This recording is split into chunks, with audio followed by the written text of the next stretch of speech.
আমি 9টার সময় আসছি এই জায়গায়। 9টার সময় দেখি এই আমার রোদের মধ্যে এই পর্যন্ত বেঁধে রাখছে, আমার পানি দেওয়া হয়নি পর্যন্ত। আমি কি অপরাধ করছি বলেন তো? কুড়িগ্রামের রাজারহাটে নবম শ্রেণীর এক শিক্ষার্থীকে গাছে বেঁধে নির্যাতন ও মারধরের ঘটনায় অভিযুক্ত ঘড়িয়ালডাঙ্গা ইউনিয়নের সাবেক মেম্বার আব্দুল কাদের ও তার পরিবারের বিরুদ্ধে নির্যাতনের অভিযোগ পাওয়া গেছে। জানা গেছে, পারিবারিক পূর্ব শত্রুতার জেরে ওই শিক্ষার্থীকে গাছে বেঁধে নির্যাতন করা হয়। ইতোমধ্যে ওই শিক্ষার্থীকে বেঁধে রাখার ভিডিও সামাজিক যোগাযোগ মাধ্যমে ছড়িয়ে পড়লে নিন্দার ঝড় ওঠে। স্থানীয়রা জানান, মঙ্গলবার সকাল 9টার দিকে আব্দুল কাদেরের বাড়িতে ওই শিক্ষার্থী তার দাদিকে নিতে গেলে পূর্ব শত্রুতা থাকায় আব্দুল কাদের তার বাড়ির লোকজনদের মেয়েটিকে ধরে গাছে বেঁধে রাখার নির্দেশ দেন।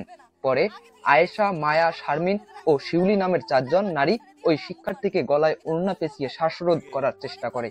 এই ঘটনায় স্থানীয়রা মেয়েটিকে বাঁচাতে এগিয়ে আসলে পরে ওই শিক্ষার্থীকে তীব্র রোদে গাছের সাথে 5 ঘন্টা বেঁধে রাখা হয়।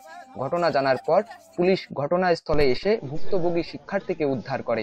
পুলিশের উপস্থিতি টের পেয়ে অভিযুক্তরা ঘটনাস্থল থেকে সটকে পড়েন।